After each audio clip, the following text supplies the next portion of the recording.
Okay അല്ലേ?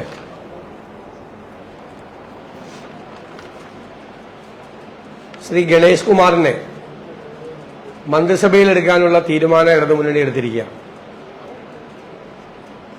മുൻ മുഖ്യമന്ത്രിയായിരുന്ന ശ്രീ ഉമ്മൻചാണ്ടിയെ അപകീർത്തിപ്പെടുത്താൻ ശ്രമിച്ചു എന്നതിന്റെ പേരിൽ അദ്ദേഹത്തിനെതിരായി കോടതിയിൽ കേസ് നടക്കുകയാണ്.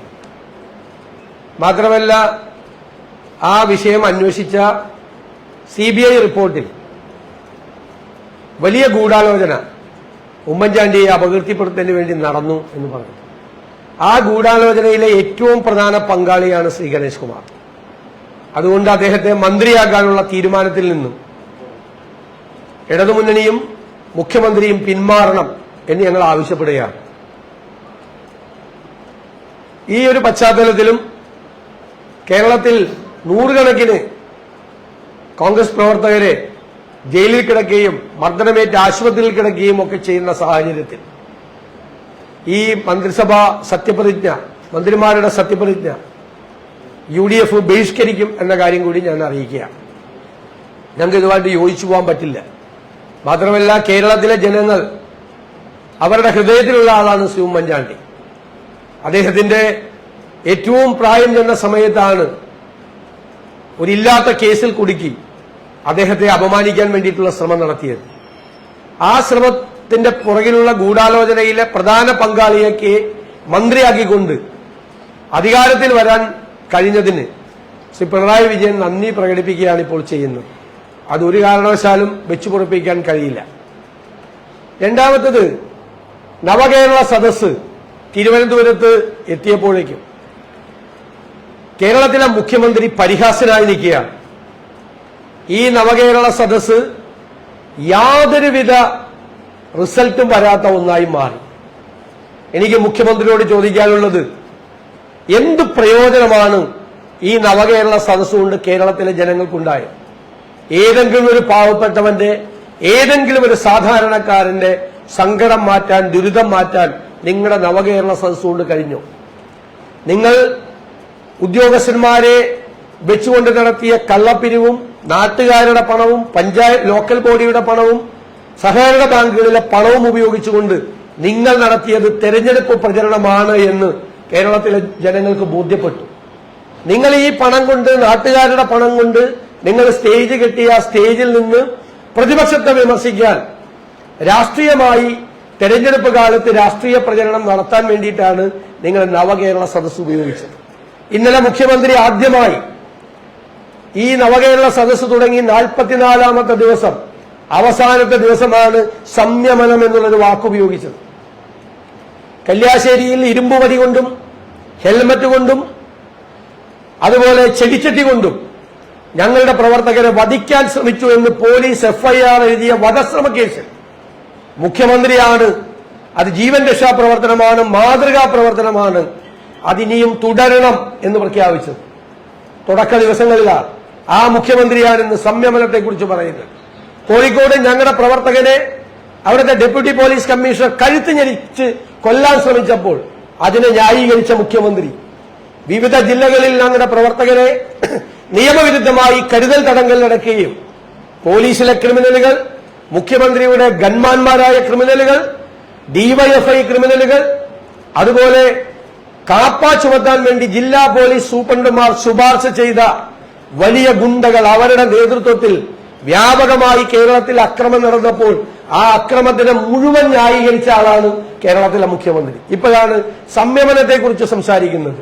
കായംകുളത്ത് ഞങ്ങളുടെ യൂത്ത് കോൺഗ്രസ് സംസ്ഥാന സെക്രട്ടറി 2 കാലുമില്ലാത്ത ഭിന്നശേഷിക്കാരനായ അജിമോനെ ക്രൂരമായി മർദ്ദിച്ചപ്പോൾ അതിനും ന്യായീകരണം പറഞ്ഞ ആളാണ് മുഖ്യമന്ത്രി.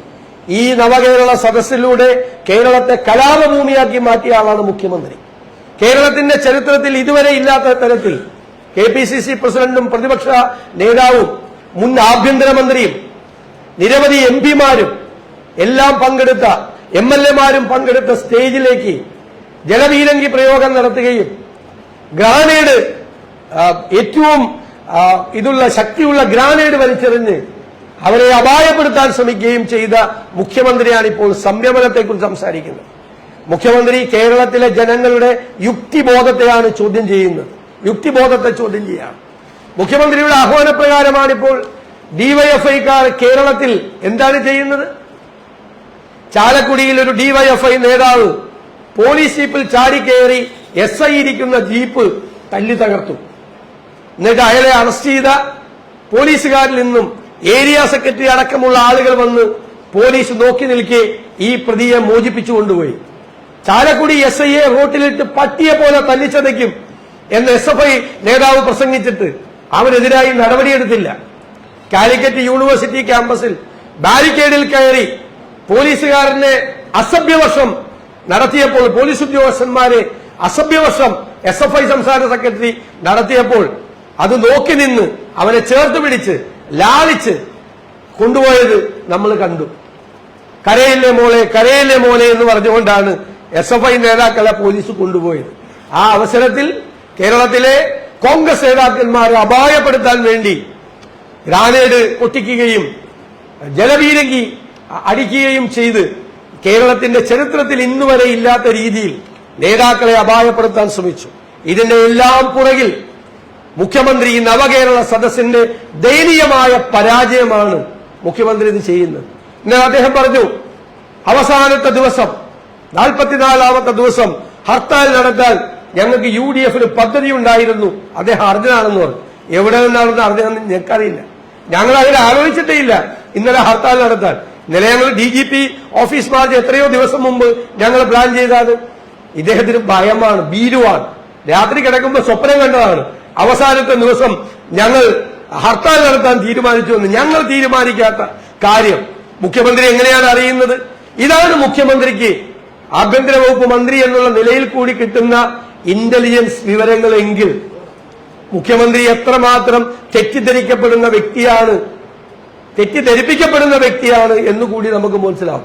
ഞങ്ങളുടെ ഒരു ഘട്ടത്തിലും ഈ 44 ദിവസത്തിൽ ഒരു ഘട്ടത്തിലും ഇന്നലെ ഞങ്ങൾ ഹർത്താൽ നടത്താൻ കോൺഗ്രസോ UDF-ഓ ഏതെങ്കിലും യുവജന വിദ്യാർത്ഥി സംഘടനകളോ ഒരിക്കൽ പോലും ആലോചിച്ചിട്ട് പോലുമില്ല. മുഖ്യമന്ത്രിക്ക് വിവരം കിട്ടിയെന്നാണ്. ഇദ്ദേഹത്തിന് എവിടെ നിന്നാണ് വിവരം കിട്ടുന്നത്? എവിടെ നിന്നാണ് വിവരം കിട്ടുന്നത്?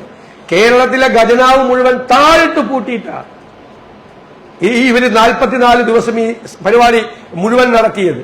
കേരളത്തിൽ ഒരു പഞ്ചായത്ത് പുല്ല് വെട്ടിക്കഴിഞ്ഞാൽ ആ പുല്ല് വെട്ടിയതിന്റെ കാശ് കൊടുക്കാൻ ബില്ല് പാസ്സാവില്ല ട്രഷറിയിൽ. ഒരു ഓട പണിയാനുള്ള കാശ് ഈ സർക്കാരിനില്ല. എല്ലാ സാമൂഹ്യ സുരക്ഷാ പദ്ധതികളും വികസന പ്രവർത്തനങ്ങളും പൂർണ്ണമായ തോതിൽ സ്തംഭിപ്പിച്ചിട്ടാണ് ഭരണസിരാകേന്ദ്രത്തെ ഭരണസ്തംഭനത്തിലാക്കി 44 ദിവസം മുഖ്യമന്ത്രിയും മന്ത്രിമാരും ഈ ആർഭാട സദസ്സും ഈ അശ്ലീല നാടകവും നടത്തിയത്. ഇപ്പോ എതിർക്കുന്നവരെ മുഴുവൻ കുറ്റപ്പെടുത്തുകയാണ്. 86 വയസ്സുള്ള വന്ധ്യവയോധികയായ മറിയച്ചേടത്തി തുള്ളുകയാണെന്നാണ് മന്ത്രിമാർ പറയുന്നത്. മന്ത്രിമാരുടെ ശത്രുവാണ് മറിയച്ചേടത്തി. അവരെന്താ ചെയ്തത്? അവർക്ക് 5 മാസം പെൻഷൻ കിട്ടാതായപ്പോൾ അവർ പിച്ചച്ചട്ടിയുമായി മരുന്ന് മേടിക്കാൻ തെരുവിലിറങ്ങി. പലർക്കും ഇറങ്ങണമെന്ന് ആഗ്രഹമുണ്ട്. ഇറങ്ങാനുള്ള അഭിമാനബോധമാണ് പലരെയും സമ്മതിപ്പിക്കാത്തത്. അത്രയും വലിയ ദുരന്തത്തിലാണ് കേരളം എത്തി നിൽക്കുന്നത്. ഇപ്പൊ ഡിവൈഎഫ്ഐക്കാരെ ഞങ്ങളെ തല്ലിക്കൊല്ലാൻ ആഹ്വാനം ചെയ്തിട്ട് അവരെ നിയന്ത്രിക്കാൻ പറ്റാത്ത സ്ഥിതിയിലായി. കേരളം ഇപ്പോൾ കലാപഭൂമിയാക്കി. 33 വർഷക്കാലം ബംഗാൾ ഭരിച്ചപ്പോൾ ബംഗാളിന്റെ CPM ഭരണത്തിന്റെ അവസാന കാലഘട്ടത്തെക്കുറിച്ച് വിശേഷിപ്പിക്കപ്പെട്ടത് ഗാങ്സ്റ്റർ സ്റ്റേറ്റ് എന്നാണ്, ഗുണ്ടകളുടെ നാടെന്നാണ്. കേരളത്തിലെ CPM-ന്റെ അവസാന കാലഘട്ടം ഗുണ്ടകളുടെ നാടായി മാറുകയാണ്. ഈ നവകേരള സദസ്സിൽ മുഴുവൻ ക്രിമിനലുകളുടെ അരിഞ്ഞാട്ടമായിരുന്നു. ലഹരി മാഫിയ സംഘങ്ങൾ ഉൾപ്പെടെയുള്ള നാട്ടിലെ അറിയപ്പെടുന്ന ക്രിമിനലുകളാണ് അലിഞ്ഞാടിയത്. പോലീസിംഗ് എന്ന് പറയുന്നത് തകർന്നു. പോലീസിനെ നോക്കുകുത്തിയാക്കി ഡിവൈഎഫ്ഐക്കാർ വെല്ലുവിളിക്കുകയാണ്. പോലീസുകാരുടെ തെറിയഭിഷേകം നടത്തിയാണ് പോലീസുകാർക്ക് നേരെ. എന്നിട്ട് അവരെ ലാളിച്ച് തോളയിലെടുത്തുകൊണ്ടാണ് പോലീസ് പോകുന്നത്. പോലീസിന്റെ മുമ്പിൽ വെച്ച് SI സഞ്ചരിച്ചിരുന്ന വാഹനം ജീപ്പിന് വീതേ കയറി ഇരുമ്പ് വടി വെച്ച് തല്ലി തകർത്തിട്ട് അവരെ അറസ്റ്റ് ചെയ്യാൻ പറ്റിയില്ല എന്ന് പറഞ്ഞാൽ എന്തിനാണ് പിന്നെ പോലീസ്? പോലീസ് മുഖ്യമന്ത്രിയുടെ ഓഫീസിൽ ഒരു ഗൂഢസംഘം മരുമോൻ മന്ത്രിയുടെ നേതൃത്വത്തിൽ ഗൂഢാലോചന നടത്തി ഉപജാപക സംഘമാണ് പോലീസിനെ നിയന്ത്രിക്കുന്നത്. അതാണ് പോലീസ് കേരളത്തിന്റെ ചരിത്രത്തിലെ ഏറ്റവും പരിതാപകരമായ നിലയിൽ കേരളത്തിലെ പോലീസിംഗ് എത്തി. പോലീസിംഗ് കേരളത്തിൽ പൂർണ്ണമായി പരാജയപ്പെട്ടു. പാർട്ടിയുടെ ക്രിമിനലുകളാണ് കേരളത്തിലെ ക്രമസമാധാനം കയ്യിലെടുത്തുകൊണ്ട് അഴിഞ്ഞാടുന്നത്. ഈ അഴിഞ്ഞാട്ടത്തിനെതിരായി കോൺഗ്രസിന്റെ നേതൃത്വത്തിലും UDFന്റെ നേതൃത്വത്തിലും അതിശക്തമായ സമരപരിപാടികളുമായി ഞങ്ങൾ മുന്നോട്ട് പോവുകയാണ്.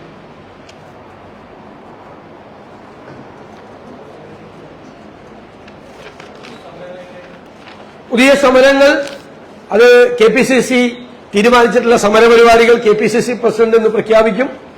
UDFന്റെ യോഗം ചേർന്നിട്ട് UDF സമരപരിപാടികളെ കുറിച്ച് ഗൗരവതരമായി ആലോചിക്കും. UDF നേതാക്കൾ എല്ലാവരുമായിട്ട് ഞങ്ങൾ ആശയവിനിമയം നടത്തിയിട്ടുണ്ട്. അവരെല്ലാം ഇന്നലെ കോൺഗ്രസ് നേതാക്കന്മാരെ വധിക്കാൻ ശ്രമിച്ച ആ ശ്രമത്തിനെതിരായിട്ട് അവർ ശക്തമായ പ്രതിഷേധം രേഖപ്പെടുത്തിയിട്ടുണ്ട്. UDF തന്നെ സമരരംഗത്ത് ഇറങ്ങണം എന്നാണ് എല്ലാ UDFലെ ഘടകകക്ഷികളും ആവശ്യപ്പെട്ടിട്ടുള്ളത്. ഞങ്ങൾ കൂടിയാലോചനകൾ നടത്തി സമരം, പ്രത്യേകിച്ച് നാളെ ക്രിസ്മസും ന്യൂ ഇയറും ഈ ആഘോഷങ്ങളെല്ലാം ആയതുകൊണ്ട് ആ സമരപരിപാടികൾ ആലോചിച്ച് തീരുമാനിക്കും.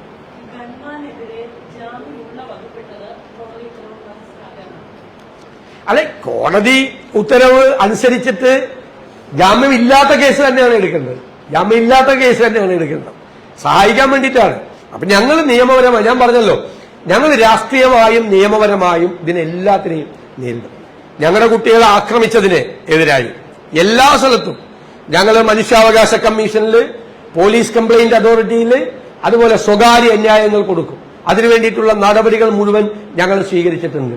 കരുതൽ തടങ്കലിലെ ആളുകളെ ആക്കുന്നത്, മുഖ്യമന്ത്രി ഒരു ജില്ലയിൽ ഇറങ്ങിയാൽ കോൺഗ്രസുകാരെ കരുതൽ തടങ്കലിലാക്കുന്നത് ഏത് നിയമം അനുസരിച്ചിട്ടാണ്? സുപ്രീം കോടതിയുടെ വിധി അനുസരിച്ചുള്ള നിയമവിരുദ്ധമായ നീക്കമാണ്. അതിനെതിരെ ഞങ്ങൾ ഹൈക്കോടതിയെ ഞങ്ങൾ സമീപിച്ചിട്ടുണ്ട്.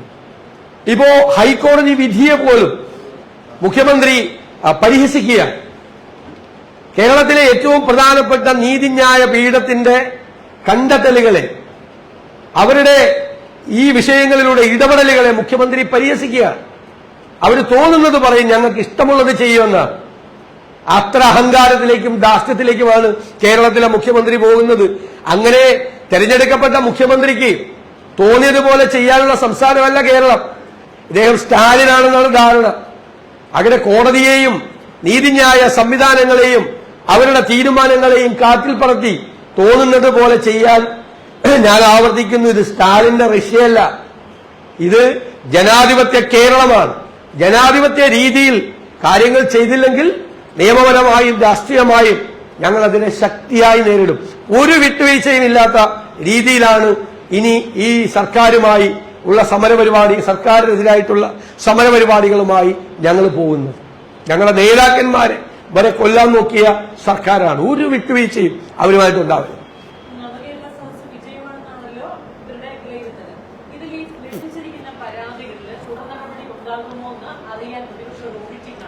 അല്ല, ഞങ്ങൾ നടത്തി, ഞാൻ ചോദിക്കട്ടെ നിങ്ങളോട്, 5 മാസം മുമ്പ് കേരളത്തിലെ മന്ത്രിമാരെല്ലാം താലൂക്ക് അടിസ്ഥാനത്തിലെത്തി അദാലത്ത് നടത്തി ലക്ഷക്കണക്കിന് പരാതികൾ മേടിച്ചു. അത് തിരുവനന്തപുരത്ത് സെക്രട്ടേറിയറ്റിൽ ചാക്കി കെട്ടി വെച്ചിരിക്കുക. ആ പരാതി പെൻഡിങ്ങിലായപ്പോഴാണ് ഇവര് വീണ്ടും പരാതികൾ ആവശ്യപ്പെട്ടിറങ്ങിയത്. ഞങ്ങൾ അതുകൊണ്ടാണ് മുഖ്യമന്ത്രിയോട് വെല്ലുവിളിക്കുന്നത്, കേരളത്തിലെ ഏതെങ്കിലും ഒരു പാവപ്പെട്ടവന്റെ സങ്കടം മാറ്റാൻ നിങ്ങൾക്ക് കഴിഞ്ഞോ? ഇവര് വിചാരിച്ചാലും പറ്റില്ല. 5 നയാ പൈസ ഇല്ലാതെ ഖജനാവ് താഴ്ത്തു പൂട്ടിയിട്ടാണ് ഇവർ ഈ ആഘോഷത്തിന് നടന്നത്.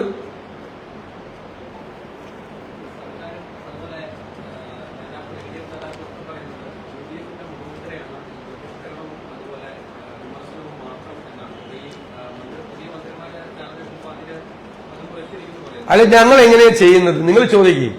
ഉമ്മൻചാണ്ടിയെ പോലുള്ള സമുന്നതനായ നേതാവിനെ അപകീർത്തിപ്പെടുത്താൻ വേറെ വ്യക്തികളുമായി, ആ വ്യക്തികളുടെ പേരൊന്നും ഗൂഢാലോചന നടത്തിയെന്ന് ഞങ്ങൾ പരാതി കൊടുത്ത ആ കേസ് വിചാരണ നേരിടുന്ന ഒരാളുടെ സത്യപ്രതിജ്ഞാ ചടങ്ങിൽ എങ്ങനെ ഞങ്ങൾ പങ്കെടുക്കും?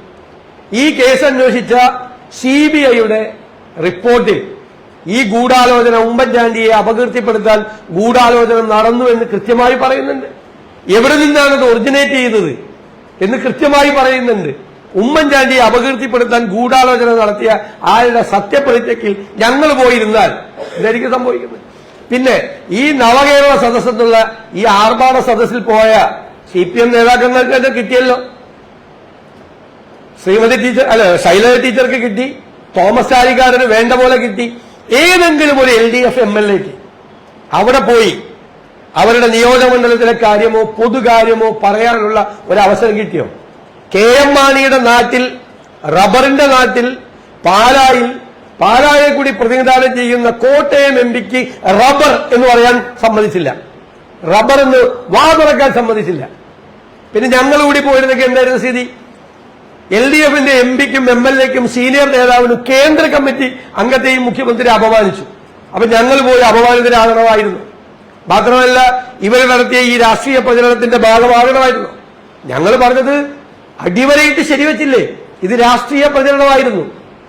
കേരളത്തിലെ നവകേരള സദസ്സിന്റെ 17 വേദിയിൽ വെച്ചിട്ടാണ് കേരളത്തിലെ പ്രതിപക്ഷ നേതാവിന് എന്റെ മാനസിക നില തകരാറിലാണെന്ന് മുഖ്യമന്ത്രി പറഞ്ഞത്.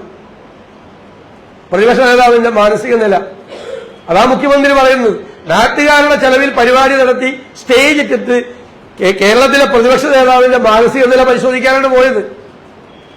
പിന്നെ പാലസ്തീൻ റാലി കോൺഗ്രസ് വൈകി നടത്തി, നേരത്തെ നടത്തിയില്ല. ഇതൊക്കെയാണ് നവകേരള സദസ്സിൽ അദ്ദേഹത്തിന്റെ പ്രസംഗം. ഇതാണോ പ്രസംഗിക്കാൻ പോയത്? ആദ്യം എന്താ പറയുന്നത്? ഗവൺമെന്റിന്റെ നേട്ടങ്ങൾ പറയാൻ പോകുന്നു. ഞങ്ങൾ നേട്ടങ്ങളൊന്നുമില്ല എന്ന് പറയുന്നവരാ, ഞങ്ങൾ അതിന്റെ കൂടെ പോണോ? പിന്നെ പറയുന്നത് കേന്ദ്ര ഗവൺമെന്റിന് എതിരായിട്ടാണ്. പിന്നെ അവസാനം പിന്നെന്താ, കലാപത്തിന് ആഹ്വാനം ചെയ്യായിരുന്നു. പിന്നെ മുഴുവൻ കലാപത്തിന്. പോലീസ് വധശ്രമത്തിന് FIR എടുത്ത കേസിൽ പറയാണ് അത് ഇനിയും തുടരണം എന്ന് പറഞ്ഞ മുഖ്യമന്ത്രിയാണ്. അത് ഇന്നലെ സംയമനത്തെക്കുറിച്ച് പറയാണ്. നാട് മുഴുവൻ ക്രിമിനലുകളെ ഇളക്കിവിട്ട് ഞങ്ങളുടെ ആളുകളെ ക്രൂരമായി മർദ്ദിച്ചു. 100 കണക്കിന് പേരാണ് ആശുപത്രി. തിരുവനന്തപുരത്ത് മാത്രം 100-ലധികം ആളുകൾ ആശുപത്രിയിലാണ്, 50-ലധികം ആളുകൾ ജയിലുകളിലാണ്. കേരളത്തിൽ എത്രയോ പേരെ കരുതൽ തടങ്കലിലാക്കി. ആരാണ് ഇയാൾ? മഹാരാജാവ് എഴുന്നള്ളുമ്പോ കരിങ്കൊടി പാടില്ല, കറുത്തത് പാടില്ല. എന്തൊരു ധിക്കാരമാണ്, എന്തൊരു ദാസ്യമാണ്, ഭീരുത്വം കൊണ്ടാണ്. 2200 പോലീസുകാരുടെ, 150 വാഹനങ്ങളുടെ, 4-5 വണ്ടി ക്രിമിനലുകളുടെ അകമ്പടിയിലാണ് കേരളത്തിൽ ജനങ്ങളുടെ ഇടയിൽ ഈ മുഖ്യമന്ത്രി സഞ്ചരിച്ചത്. ഇതിനേക്കാൾ വലിയ ഭീരു നമുക്ക് എവിടെ കാണാൻ പറ്റും? എന്നിട്ട് ഞാൻ ഊരിപ്പിടിച്ച വാളിന്റെ ഇടയിൽ കൂടി പോയിട്ടുണ്ട്, എനിക്ക് നേരെ തോക്ക് ചൂണ്ടിയിട്ടുണ്ടെന്നുള്ള വീരവാദങ്ങളായിരുന്നു. ആരും കണ്ടിട്ടില്ല ഊരിപ്പിടിച്ച വാളിന്റെ ഇടയിൽ കൂടി അദ്ദേഹം പോയത്. തോക്ക് ചൂണ്ടി എന്ന് പറഞ്ഞത് ആരും കണ്ടിട്ടില്ല. റോഡിലൂടെ നടന്നു പോയപ്പോ വല്ല ഉത്സവകാലത്ത് കളിത്തോക്ക് പഠിച്ച വല്ല കുട്ടികളും ചൂണ്ടിയതായിരിക്കും. അല്ലാതെ ആരെ ഇദ്ദേഹത്തിനെതിരെ തോക്ക് ചൂണ്ടിയത്? പണ്ട് ഞാൻ അതായിരുന്നു എന്ന് നമ്മളോട് പറയാണ്. 2200 പോലീസുകാരുടെ ഇടയിൽ പോയി നിന്നിട്ട് കാണുന്നില്ല, ശബ്ദം മാത്രമേ കേൾക്കുന്നുള്ളൂ. എന്നിട്ട് ഞങ്ങളെ ഭീഷണിപ്പെടുത്തിയ ഞാൻ പണ്ട് ഭയങ്കര സംഭവമായിരുന്നു എന്ന്. ഞങ്ങളെന്ന് പേടിപ്പിക്കാൻ വരണ്ട. നിങ്ങളുടെ ഭീഷണികൾക്ക് മുമ്പിലൊന്നും ഞങ്ങളാരും മുട്ടുമടക്കില്ല. ഞങ്ങളൊക്കെ രാഷ്ട്രീയ പ്രവർത്തനം തന്നെ നടത്തി വന്ന ആളുകളാണ്, ക്രിമിനൽ പ്രവർത്തനം നടത്തി വന്ന ആളുകളല്ല. അപ്പൊ ഭീഷണിപ്പെടുത്തിയാൽ അതേ രീതിയിൽ തന്നെ ഞങ്ങൾ തിരിച്ചും ചെയ്യും, ഒരു സംശയമൊന്നും വേണ്ട.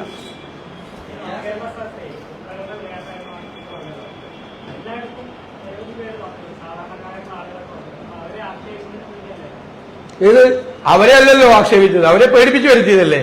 കുടുംബശ്രീക്കാരെയും തൊഴിലുറപ്പ് പദ്ധതിക്കാരെയും അംഗൻവാടിക്കാരെയും സാക്ഷരതാ പ്രേരകരെയും അല്ലെ ആശാവർക്കരെയൊക്കെ പേടിപ്പിച്ചു വരുത്തിയാണ്. അവരെയല്ലല്ലോ. ഞങ്ങൾ മുഖ്യമന്ത്രിക്കെതിരെ കരിങ്കൊടിയാണ് പ്രകടനം നടത്തിയത്, കരിങ്കൊടി കാണിച്ചു. SFIക്കാർക്ക് ഗവർണറെ കരിങ്കൊടി കാണിക്കാം, അത് പ്രക്ഷോഭണം.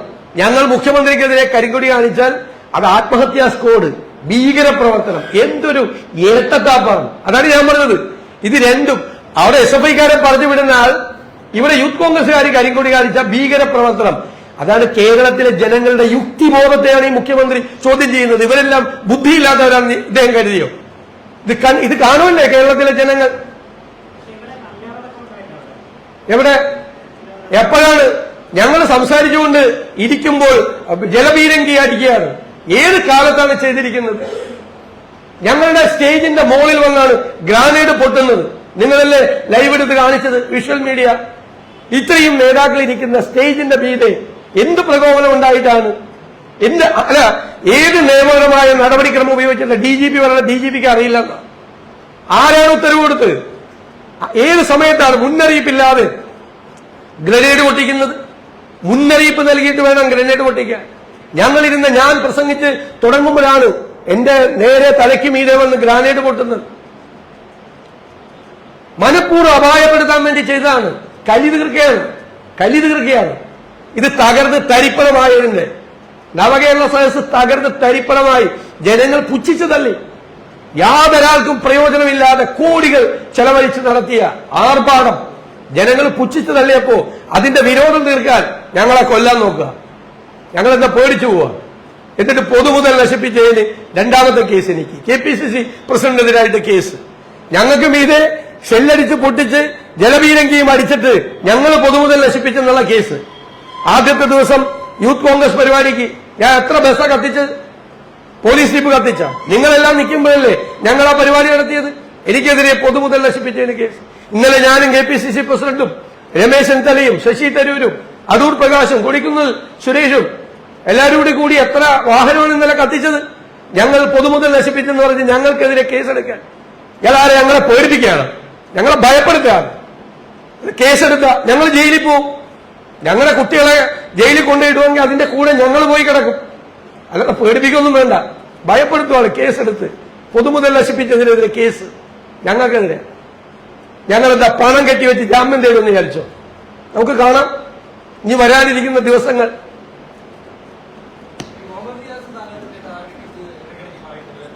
അത് അദ്ദേഹം ശ്രദ്ധയിൽ വരാൻ വേണ്ടിയിട്ടാണ്, എപ്പോഴും ലൈൻ ലൈറ്റിൽ നിൽക്കാൻ വേണ്ടിയിട്ടാണ്. പിന്നെ മുഖ്യമന്ത്രി സംരക്ഷിച്ച ഒരു മന്ത്രിയും വരുന്നില്ല. മരുമോനെങ്കിലും വരണ്ടേ? പാവം വന്നോട്ടെ.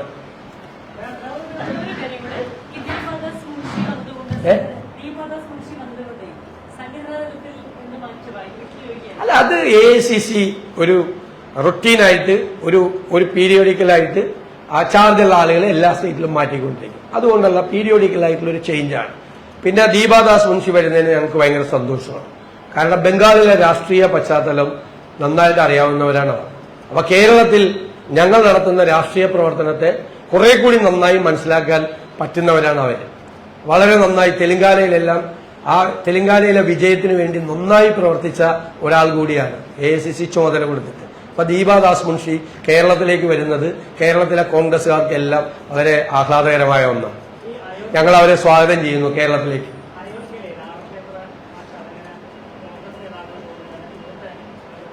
സീതാറാം യെച്ചൂരിയെ വിളിച്ചിട്ട് നിങ്ങൾ അങ്ങേര് പോകണ്ടെന്ന് ആദ്യം അന്വേഷിക്കും.